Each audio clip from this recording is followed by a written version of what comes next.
Hello, family. My name is Professor Singer, and I teach invention courses at the online school known as Tharaka Invention Academy.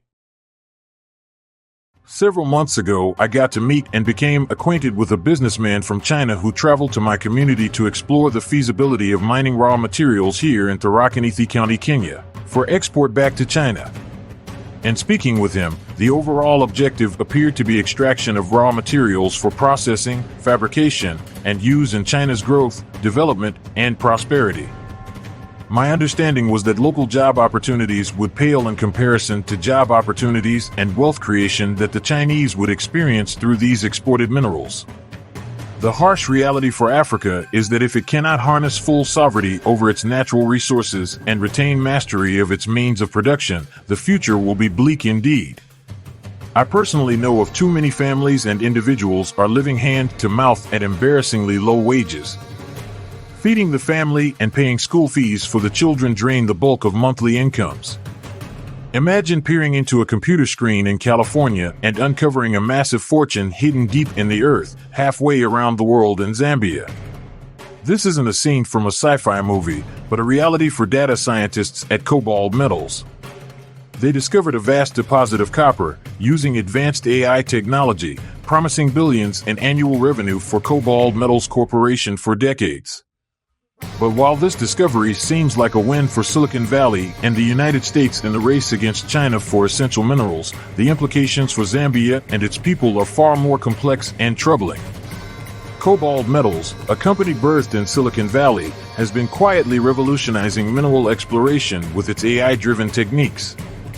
This new method has outpaced traditional mining, finding rich deposits where others failed.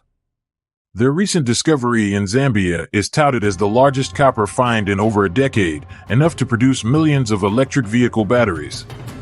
On the surface, this seems like a monumental achievement for technology and the fight against climate change. Yet, it raises an age-old question: who really benefits? Zambia, a nation with a long history of copper mining, has seen its wealth shipped overseas, leaving it one of the world's poorest and most indebted countries.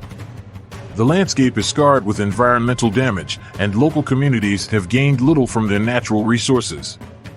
KoBold's operation, despite its technological edge, is set against this backdrop of exploitation and neglect.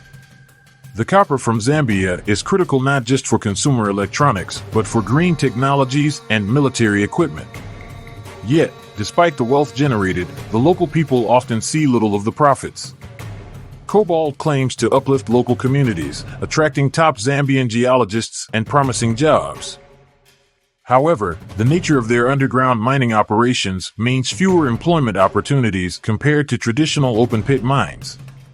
Kennedy Bondola, a local who once worked in a nearby mine, now sees hope in KoBold's project, dreaming that his village might finally transform into a bustling town. However, this optimism is tempered by the reality that these promises have been made before, often resulting in broken dreams and further impoverishment. The involvement of Western governments and corporations in Zambia's mining sector is hardly new. Historically, the region's wealth has flowed outwards, enriching foreign nations and corporations while leaving local communities with environmental degradation and poverty. Today, AI and modern technology are merely the latest tools in this ongoing saga of exploitation. Even as KoBold invests billions in mining operations and infrastructure, including a United States government-backed railway to transport the copper, the primary beneficiaries are likely to be foreign investors and the United States' strategic interests rather than the Zambian people. This scenario underscores a persistent pattern where Africa's resources are extracted to fuel the economic engines of the West, leaving the continent to grapple with the fallout.